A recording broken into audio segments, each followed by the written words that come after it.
Welcome to our dream trader family. আজ আমাদের topic হলো ব্রেকআউট স্ট্র্যাটেজি। চলুন স্টার্ট করা যাক। ব্রেকআউট স্ট্র্যাটেজি দেখার আগে আমরা দেখে নেব মার্কেটের মধ্যে কখন ফলস ব্রেকআউট, কখন সাকসেসফুলি ব্রেকআউট হয়, সেটার উপর আগে আমরা ফোকাস করব। যখন মনে করুন মার্কেটের মধ্যে রেজিস্ট্যান্স লেভেলকে যদি কোনো প্রাইস ডাইরেক্ট ব্রেকআউট করে, সেই ব্রেকআউট ফলস ব্রেকআউট হয়।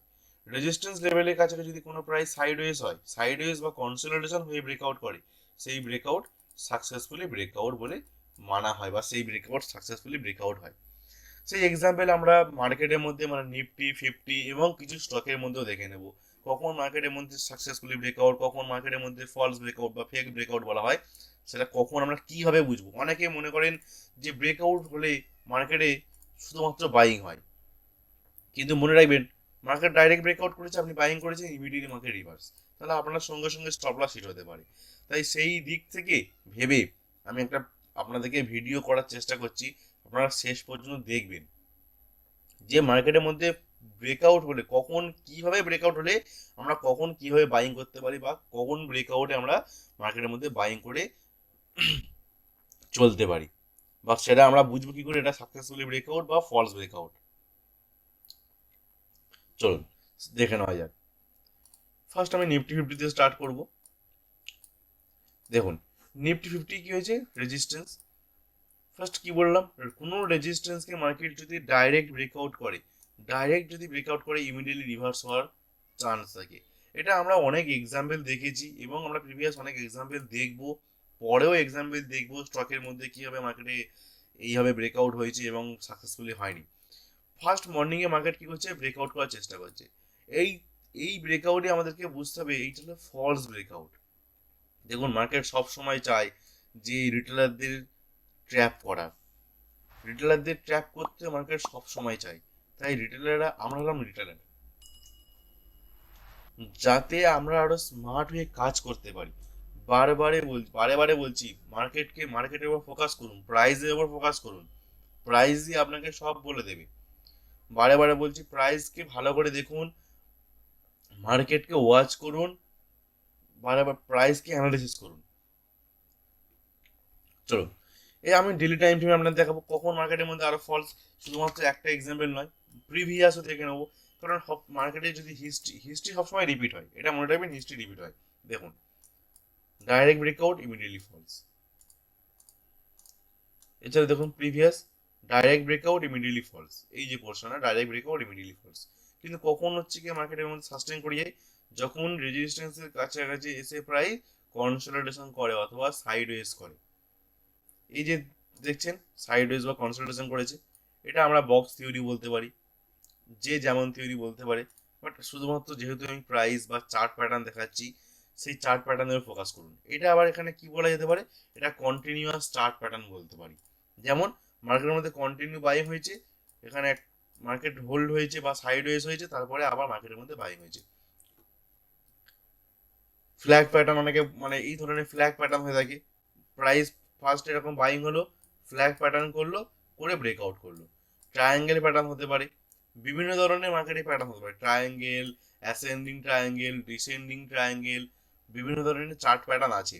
এম প্যাটার্ন, ডব্লিউ প্যাটার্ন, আমরা ডব্লিউ প্যাটার্ন অলরেডি দেখিয়ে দিয়েছি, ভিডিও লিঙ্ক আমি আইকনে দিয়ে দেবো, আপনারা জাস্ট দেখে নেবেন মার্কেট কিভাবে বটম লেভেল থেকে রিভার্স হয়, এবং সেই রিভার্সের আমরা কিভাবে সেই আগে থেকে বুঝতে পারি, মানে ডবল প্যাটার্ন হওয়ার আগে আমরা কিভাবে বুঝতে পারি মার্কেটের মধ্যে আমরা আগে বাইং অপরচুনিটি নিতে পারবো। বিভিন্ন ধরনের চার্ট প্যাটার্ন হয়, আমরা একটা একটা স্টেপ বাই স্টেপ কভার করব। আজ আমাদের টপিক কি ছিল, ব্রেকআউট স্ট্র্যাটেজি। কখন ব্রেকআউট সাকসেসফুল হয়, কখন ব্রেকআউট সাকসেসফুলি হয় না। দেখুন তাহলে ফার্স্ট মর্নিংয়ে মার্কেট কি চেষ্টা করেছিল, রেজিস্ট্যান্সকে ডাইরেক্ট ব্রেকআউট করার চেষ্টা করেছিল, এবং আগের দিনই মার্কেট কি করেছে, রেজিস্ট্যান্সকে ডাইরেক্ট ব্রেকআউট করে দিয়েছে। ফার্স্ট মর্নিংয়ে মার্কেট গ্যাপ আপ হয়ে ওপরে ওঠার চেষ্টা করছিল। হয়তো অনেকে এখানে ডিলারদের কি ট্র্যাপ করলো যে গ্যাপ আপ ওপেন হয়েছে, এখান থেকে আর সেলিং হবে না।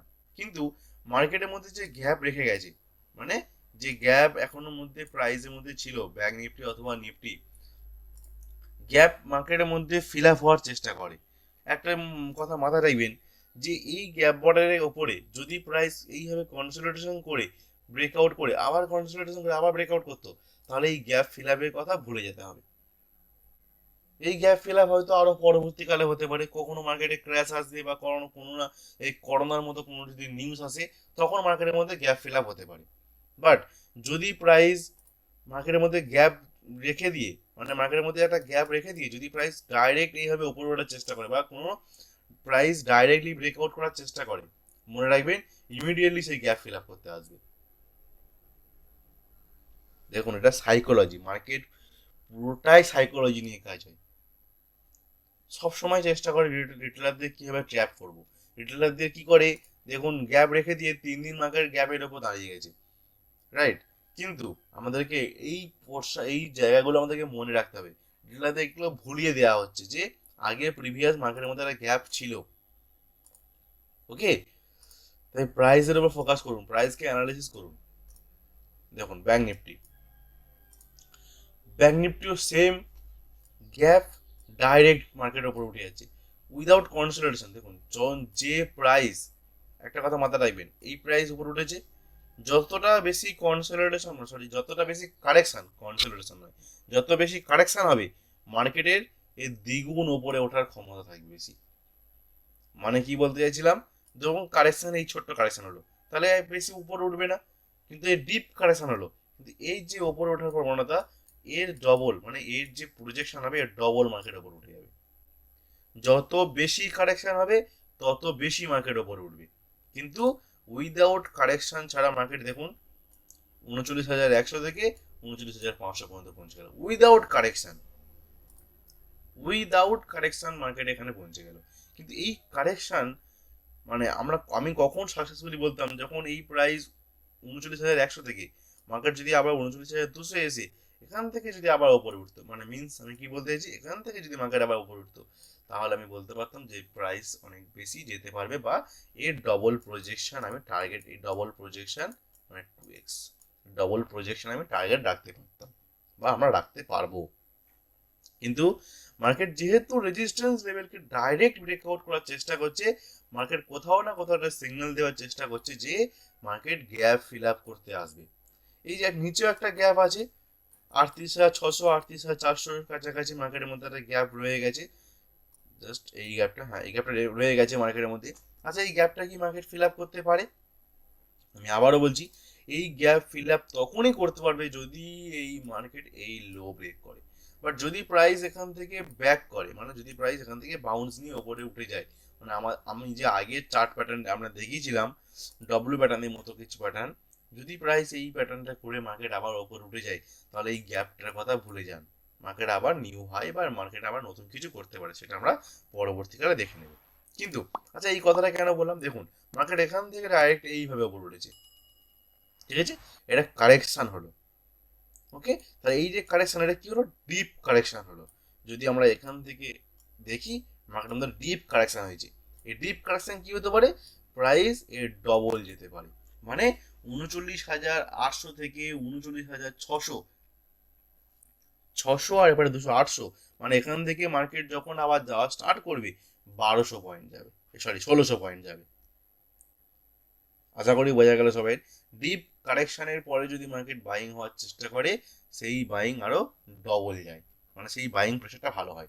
ওকে, চলো আমরা কিছু স্টক দেখে নিই।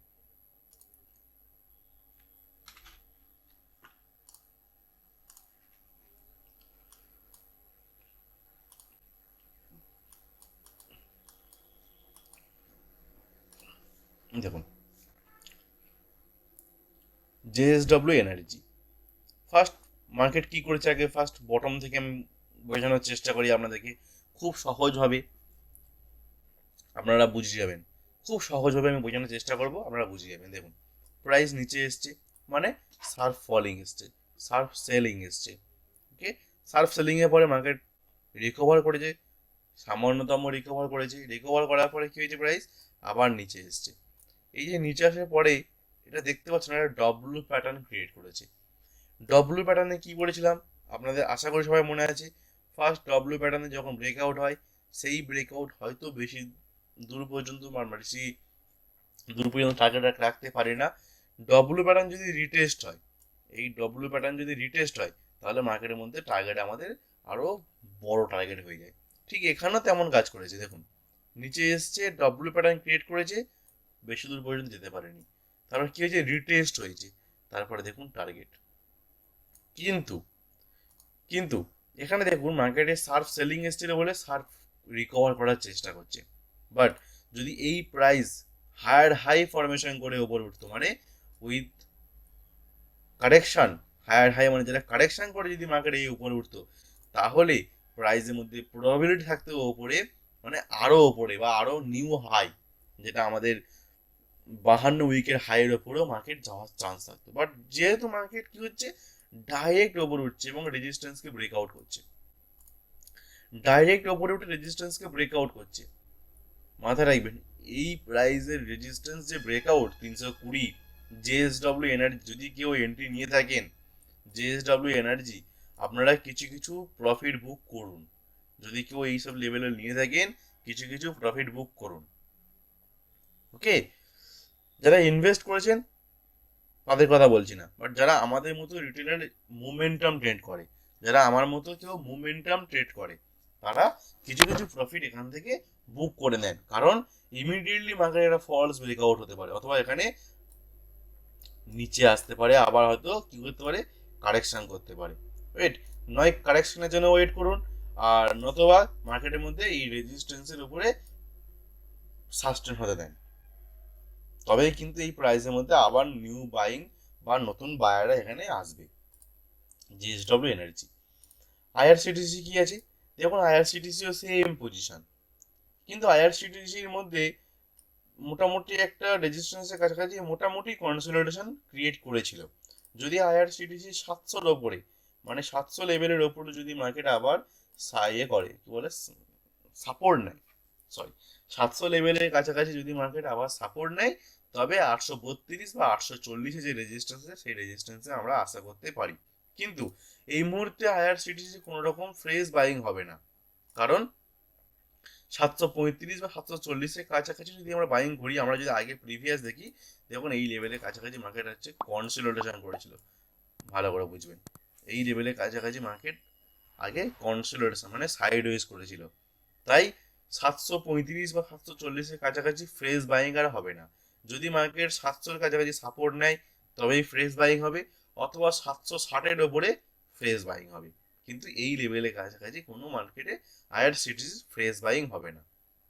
আচ্ছা, আইআরসিটিসি ব্রেকআউট সাকসেসফুল না সাকসেসফুল নয়, যদি মার্কেট 700-র নিচে চলে আসে, ইমিডিয়েটলি বাউন্স করে, তাহলে মার্কেটের মধ্যে একটা ফেক ব্রেকআউট হবে। কিন্তু যেহেতু প্রাইস রেজিস্ট্যান্সের কাছাকাছি কনসলিডেশন করেছি, সেই কারণের জন্য আইআরসিটিসি এটা সাকসেসফুলি ব্রেকআউট হওয়ার চান্স আছে।